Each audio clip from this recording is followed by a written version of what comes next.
So, we've heard this story about Jesus going home and flopping over and over. We know about that. You go home and you come from your wonderful triumphs in your professional and personal life, and your family says, oh, it happens in the convent. Sisters go out and everybody thinks they're the cat's whiskers, and they come home and we say, you missed your dish turn.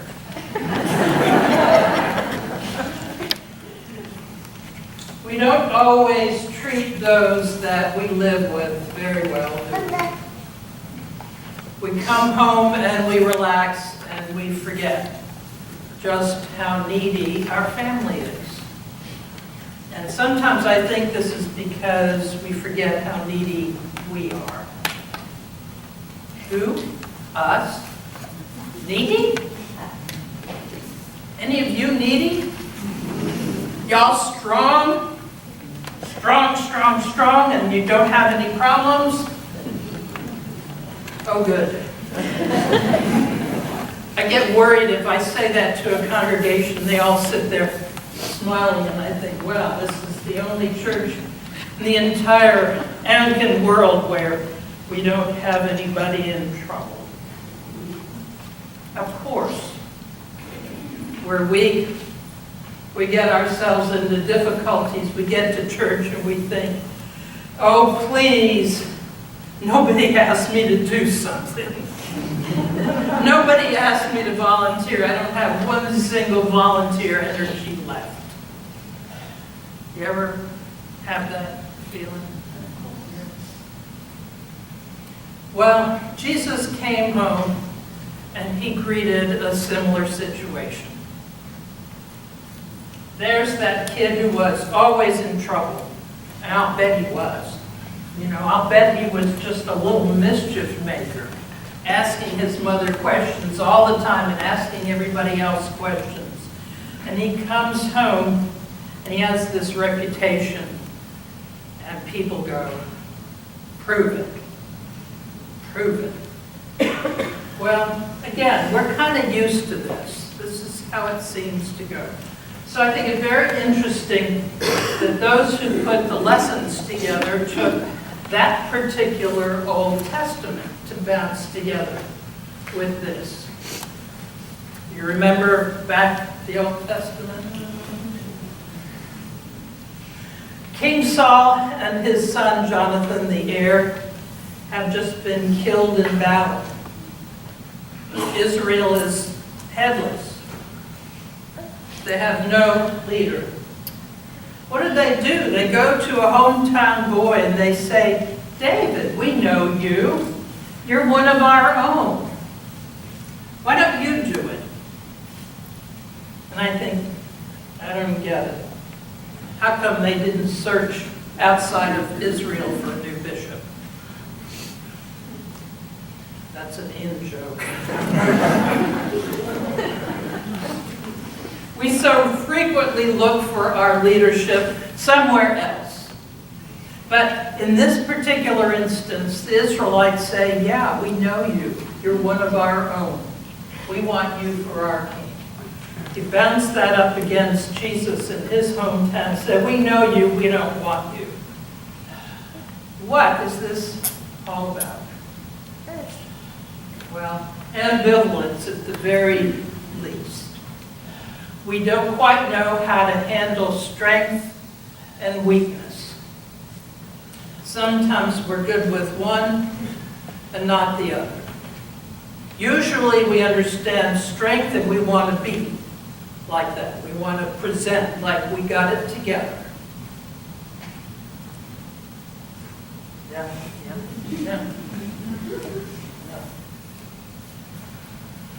The church as the museum of saints, not the hospital for sinners, for the weak, for those who let's face it, is all of us, have got our troubles. And maybe we're trying to cover them up. Maybe we're trying to not show our weaknesses. Strength and weakness, we're ambivalent. Of course, I can't compete. If he decides that she decides that she's going to preach, I lose. What do we get in this middle lesson? They don't usually go together, you know. The middle lesson is usually from somewhere out in left field, but the middle lesson is about Paul. Paul would never have been elected a bishop or a rector. He was kind of a pain in the butt. Really. If you read it without the rosy-colored glasses, there's Paul saying, all these wonderful things have happened to me. No, not to me. To somebody I know about. And you think, oh yeah, right. Oh yeah. And these wonderful things happened to me 14 years ago. Oh, but not to me, not to me. That was somebody I know. And I want to say, Paul, get real. Either they happened to you or they didn't. Fess up here. What's this story all about?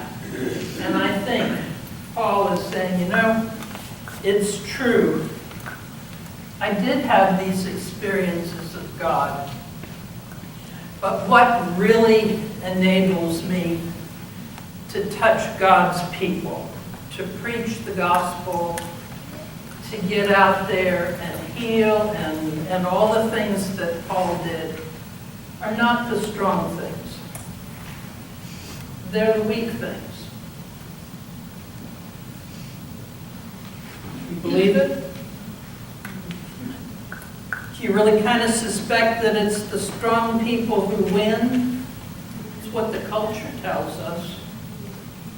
And yet Paul is saying, it's when I am weak that I am strong. When I am weak that I am strong. Jesus didn't say it that way, but you know what? The most powerful thing he ever did was what? Hanging on a cross with holes in his body. Utterly shamed. Utterly demeaned and humiliated. He was kicked to the ground. And in that moment, he was able to release into the world a love that would not be stopped by our weakness.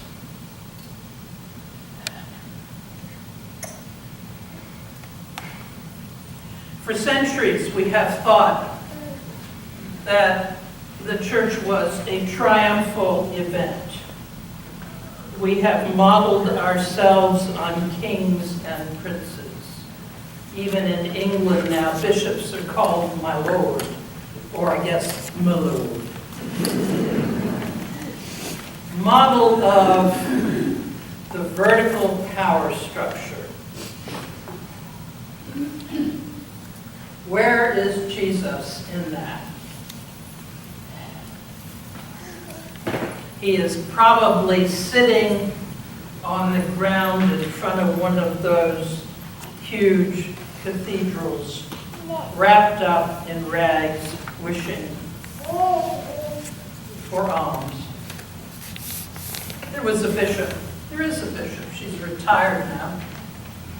Who, when she was visiting a particularly, well, not to say hoity-toity church, but yeah, it was. She was doing her official visitation, and she arrived early, and she wrapped herself in rags and did exactly that. She sat on the ground by the front door. Well, guess what? The ushers came to move her along. And she dropped her rags, and there was the bishop.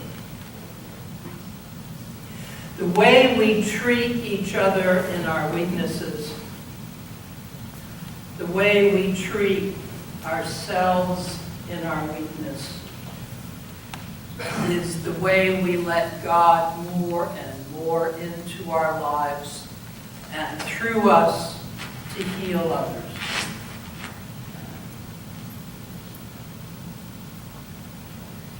It is when I am weakest that God has been able to use me this most strongly. And I would never have believed it until it happened. Have you had that experience of just feeling like you have nothing to give except to be there? Have you gone to sit at the bedside of someone who's dying? All you can do is be there, right? Hello?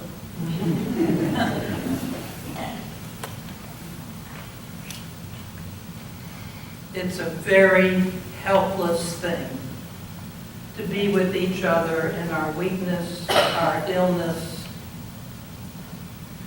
our feeling like failures, and not fix it. Because wounds, oddly enough, seem to be part of how God enters our lives. And the way we treat the wounded is a message about how God treats us. The way we treat the weakest ones, dare I say, orphans, those who are alone, dare I say, refugees. The way we treat other people who are powerless says a lot about how we let God love us.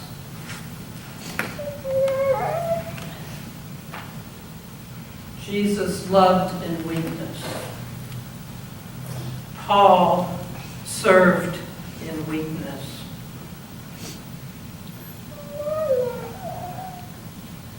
I dare even say that David was the most powerful in his weakness. David screwed up pretty badly, parenthesis. You know, like, well, there was Bathsheba and there was feral things like that. And when it was pointed out to him, he didn't say, bug off. He said, oh, you're right. And God said of him, this is a man after my own heart, because he is able to be real, to be weak, and to admit his problems. I think that's why he was the greatest king that Israel ever had. He wasn't full of himself. So are we all therefore qualified to be ministers of the gospel? Yeah, I think so. Our weakest ones, maybe the most so.